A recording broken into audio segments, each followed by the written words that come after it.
Natural hair colour కోసం చూస్తున్నారా? అయితే Anoos henna and black expert వాడండి.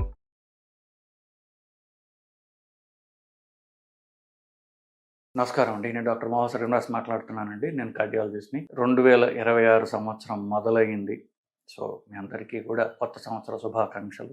జనవరి 1న మొదటి రోజు వచ్చే మెసేజెస్ చూస్తుండగా ఒక మిత్రుడు నాకు ఒక న్యూస్ ఐటెం పంపించి దీని గురించి మాట్లాడండి అని చెప్పడంతో దాని గురించి మాట్లాడుతున్నా. అదేంటంటే 31 తారీఖు రాత్రి, ఆ రోజు సాయంత్రం వేసుకోండి, డాక్టర్ చంద్రశేఖర్ పాక్మోడే అనేటటువంటి బ్రెయిన్ సర్జన్, న్యూరో సర్జన్, 53 ఏళ్ల న్యూరో సర్జన్, నాగ్పూర్ వాస్తవ్యులు, ఆయన సడన్గా మృతి చెందడం జరిగింది. దాని డీటెయిల్స్ ఏవో ఉన్నాయి. ఏంటంటే 53 ఏళ్ళు, షుగర్ లేదు, బీపీ లేదు, సిగరెట్ లేదు, అంతేకాకుండా ఫిట్గానే ఉంటాడు. మరీ మస్క్యులర్గా కండలు తిరిగిన కాకపోయినా రీజనబుల్ ఫిట్గానే ఉంటాడు. పెద్ద బరువు ఉండడు. ఆయన 3 రోజుల ముందు ఈసీజీ తీయించుకోవడం జరిగింది.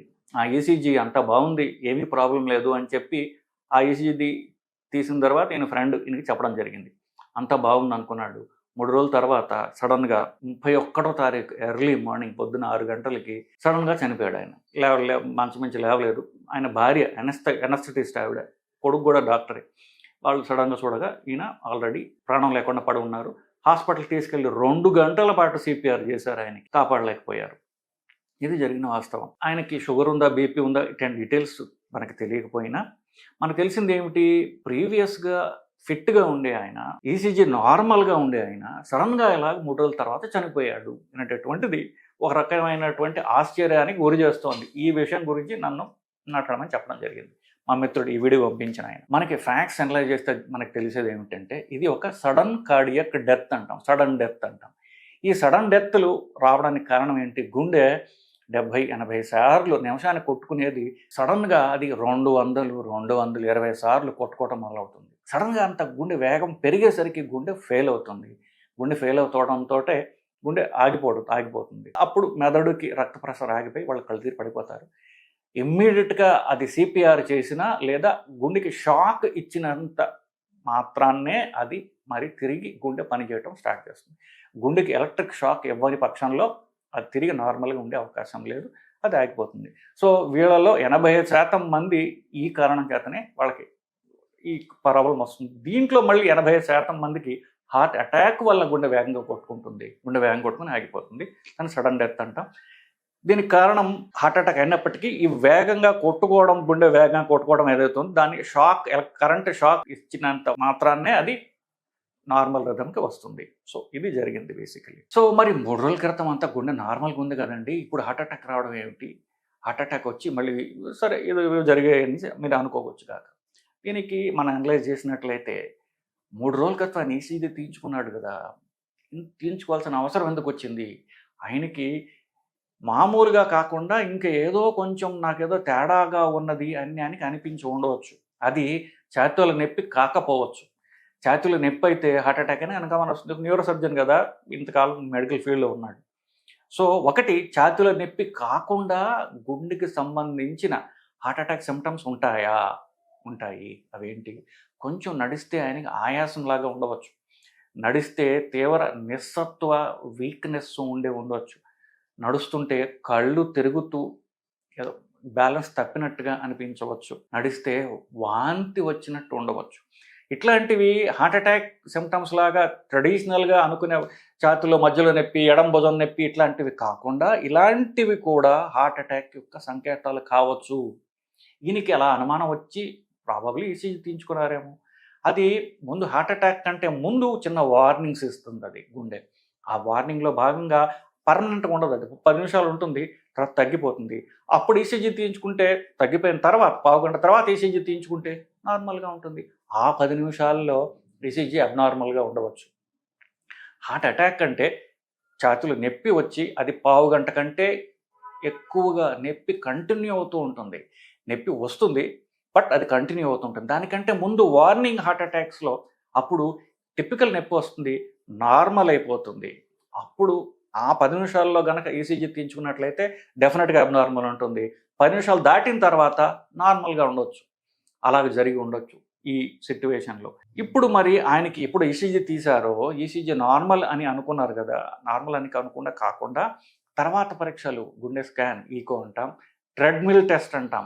ఈ ఈకో టీఎంటీ చేసినట్లయితే ఒకవేళ అది మైల్డ్ హార్ట్ అటాక్ అయితే తప్పకుండా అది తెలుసుకోగలిగే వాళ్ళం.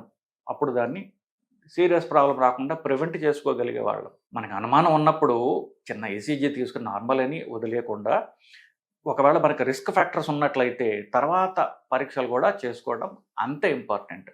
సో ఈయనకి రిస్క్ ఫ్యాక్టర్స్ ఏంటో మనకు తెలియదు. ఫర్ ఎగ్జాంపుల్ ఈయనకి ఫ్యామిలీ హిస్టరీ ఉందా, సిగరెట్ తాగుతారా, షుగర్ ఉందా, ఇట్లాంటివి మనకు తెలియదు. కాబట్టి మనం దాని గురించి కొంచెం డెప్త్గా మనం చెప్పలేం. బట్ స్టిల్ ఈసీజీ నార్మల్గా ఉంది. కొంతమంది ఏం చేస్తారు, సంవత్సరం ఒకసారి ఈసీజీ తీయించుకుంటారు, సంవత్సరం ఒకసారి కొలెస్ట్రాల్ పరీక్ష చేయించుకుంటారు, అప్పటికీ నార్మల్గా ఉండే అవకాశం ఉంది. ఎందువల్ల హార్ట్ అటాక్, ఎస్పెషల్లీ మన భారతదేశంలో ఉన్న మనుషులకి హార్ట్ అటాక్ రావడానికి బ్యాడ్ కొలెస్ట్రాల్ అని ఎల్డిఎల్ఏ కాకుండా లైపోప్రోటీన్ స్మాల్ ఏ, లైపోప్రోటీన్ ఏ, అది చిన్న అక్షరం ఏగా రాస్తారు. లైపోప్రోటీన్ ఏ అనేది భారతీయ సంతతికి, అంటే పాకిస్తాన్, భారతదేశం, బంగ్లాదేశ్, ఇట్లాంటి నేపాల్, ఇట్లాంటి భారతీయ శరీరాలు కలిగినటువంటి వాళ్ళకు ఎల్డిఎల్ఏ కాకుండా ఈ లైపోప్రోటీన్ స్మాల్ ఏ అనేటటువంటిది పెరగడం ద్వారా అది 50 దాటితే కూడా హార్ట్ అటాక్ రిస్క్ అనేది ఉండవచ్చు. నాకు ఎంతో మిత్రుడైనటువంటి ఒక IFS, Indian forest service officer గారు, ఆయనకి ఇట్లాగే జరిగింది. ఎల్డిఎల్ నార్మల్గా ఉంది, ఈకో టీఎంటీ కూడా నార్మల్గానే ఉంటున్నాయి, ఆయనకి సడన్గా హార్ట్ అటాక్ వచ్చింది. అఫ్కోర్స్ స్టెంట్ వేసాము, బయటకు వచ్చారు. తర్వాత పరీక్ష చూసుక లైపోప్రోటీన్ స్మాల్ ఏ అనేది 50 ఉండాల్సిన 150 ఉంది. అప్పుడు ఆయనకి ట్రీట్మెంట్ ఇవ్వడం జరిగింది. Of course is all fine now. ఏమి ట్రీట్మెంటు, లైపోప్రోటీన్ స్మాల్ ఏకి మామూలు కొలెస్ట్రాల్ ట్యాబ్లెట్లు పనిచేయవు. దానికి ఎంతో కాస్ట్లీగా ఉండేటటువంటి ఆల్మోస్ట్ 50,000 ఉన్నటువంటి ఇంజెక్షన్ ఒకటి 6 నెలలకు ఒకసారి ఇవ్వాలి. అంటే ₹1,00,000కి సంవత్సరం అంతా 2 ఇంజెక్షన్లు ఇస్తారు. అది ఇప్పుడు దగ్గర దగ్గర 88,000 ఉంది. 2 ఇంజెక్షన్లు వస్తాయి. 2 ఇంజెక్షన్లు సంవత్సరం అంతా 6 నెలలకు ఒకసారి వస్తుంది. దానికి మాత్రమే రెస్పాన్స్ అవుతుంది ఈ లైపోప్రోటీన్ స్మాల్ ఏ అనేది. సో డాక్టర్లు లైపోప్రోటీన్ స్మాల్ ఏ అనేది ఎవరికైతే స్ట్రాంగ్ ఫ్యామిలీ హిస్టరీ ఉంటుందో వాళ్ళకి ఇది పరీక్ష చేసి చూడడం, ఒకవేళ ఎక్కువ ఉన్నట్లయితే నిర్మోహమాటంగా ఇది కాస్ట్లీ ట్రీట్మెంట్ అయినప్పటికీ ఇది చేసుకుని తీరాలి, అప్పు చేసైనా సరే మీరు ఈ ట్రీట్మెంట్ తీసుకోవడం ద్వారా మిమ్మల్ని మీరు కాపాడుకోగలరు అని నిర్ద్వంద్వంగా, నిర్మోహమాటంగా పేషెంట్కి చెప్పాల్సిన అవసరం ఉన్నది. పేషెంటు నన్ను కమర్షియల్ అనుకోవచ్చు గాక, కానీ పేషెంట్కి ఇది అవసరం అని కరెక్ట్గా చెప్పడం నా బాధ్యత. కాబట్టి బాబు ఇది ఈ కాస్ట్లీ ఇంజెక్షన్ ద్వారానే తగ్గుతుంది, సో అది కాస్ట్లీయే, మీరు ఎలాగైనా సరే తీసుకున్నట్లయితే మీకు హార్ట్ అటాక్ వచ్చే రిస్క్ తగ్గుతుంది అని చెప్పడం అనేది నా బాధ్యత. అది వాళ్ళకి నచ్చచ్చు, నచ్చకపోవచ్చు, నన్ను శపనార్థాలు పెట్టుకోవచ్చు, నేను చెప్పిన దాన్ని కాకుండా ఇంకొక డాక్టర్ దగ్గరికి పోవచ్చు, ఆ డాక్టర్ నా గురించి కమర్షియల్ అని చెప్పవచ్చు. కానీ ఇది నిజం. ఈ నిజాన్ని పేషెంట్కి చెప్పడం అనేది నా ధర్మం, నా బాధ్యత. సో కొలెస్ట్రాల్తో పాటుగా, ఫాస్టింగ్ లిపిడ్ ప్రొఫైల్తో పాటుగా కనీసం సంవత్సరానికి ఒక్కసారి ఎవరికైతే షుగర్ ఉంటుందో, స్ట్రాంగ్ ఫ్యామిలీ హిస్టరీ ఉంటుందో హార్ట్ అటాక్స్కి, పక్షవాతాలకి, వాళ్ళు లైపోప్రోటీన్ స్మాల్ ఏ అనేటటువంటిది కూడా చేసుకోవడం ద్వారా మనం పూర్తి ఎవాల్యుయేషన్ చేసుకోగలము, అలాగే ఈ తీవ్రమైన పరిణామాల నుంచి కాపాడుకోగలము అనేది ఈ వీడియో యొక్క సారాంశం అండి. నమస్కారం.